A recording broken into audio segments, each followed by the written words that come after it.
Sujin, mas marami na bang bumabiyahe dyan ngayong gabi?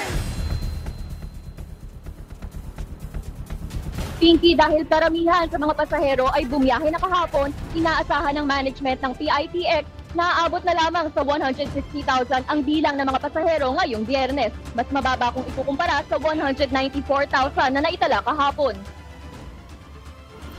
Ang mag-BFF na sina Sara at Janet sabay pumunta sa PITX para umuwi sa kani-kanilang mga probinsya sa Cavite at Davao. Buti na lang raw nataon na may schedule si Sara kahapon kaya di siya nakipagsabayan sa dagsa ng mga pasahero. Okay naman po kasi po iba nga doon po sa probinsya namin hindi ganito may aircon, nasa ano lang yung mga pagkainan, ganun po. Marami pong tao pero komportable naman po. Ang mga negosyante naman sa PITX sinamantala ang peak season. Si Emelita, inurong ang closing time ng negosyo nila.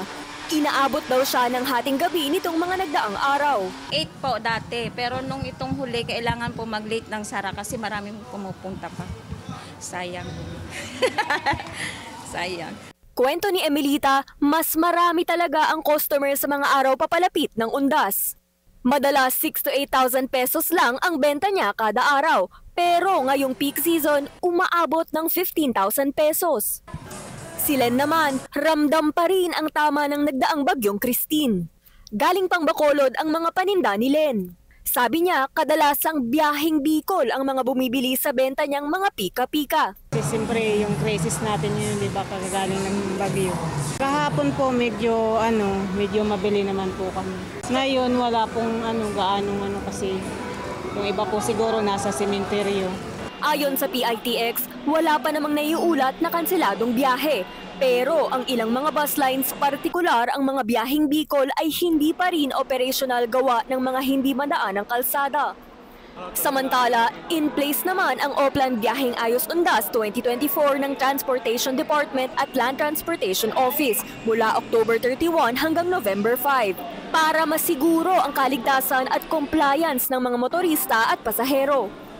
Makikita sa loob ng PITX ang iba't ibang assistance desk mula sa Philippine Coast Guard, Parañaque City Police, Bureau of Fire Protection at Highway Patrol Group. May mga nakaantabay din na ambulansya sa harap ng main entrance at may clinic na bukas 24/7 sakaling may hindi inaasahang insidente.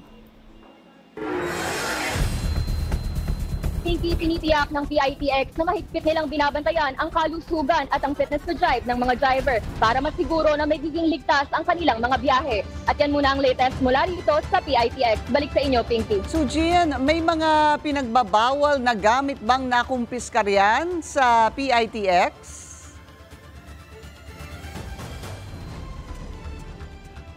Yes, Pinky, sa ngayon may mga nakumpista na nga na mga items. Nasa 64 na ang mga items na nakumpista. Kabilang na nga ang mga flammable at ang matatalim na mga bagay katulad ng kutsilyo, ng gunting, pati na rin ng itak, Pinky. Tila mas komportable yung naging experience ng mga pasahero ngayon dyan sa PITX. Paano nila nasabi yon? Wala bang naging mga aberya? Oo, Pinky, no, wala pa naman naging naitalang mga aberya.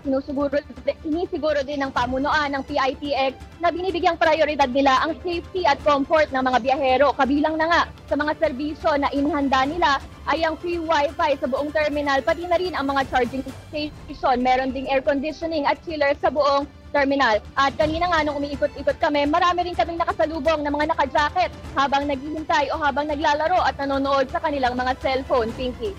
Sujin, at alam ko, pwedeng magdala ng mga alagang hayop, di ba? Yes, Pinky, no, pinapayagan naman ang pagpasok ng mga alagang hayop dito sa loob ng PITX. At karamihan naman sa mga bus operators, pumapayag na rin na magsakay ng mga alagang hayop basta't pasok sila sa small to medium-sized pets. Meron din namang mga requirements para dito, kabilang na nga ang complete vaccination record at mga leash, pati carrier, pati na rin ang diaper, Pinky. Maraming salamat, Sujin Kim, live mula po dyan sa PITX.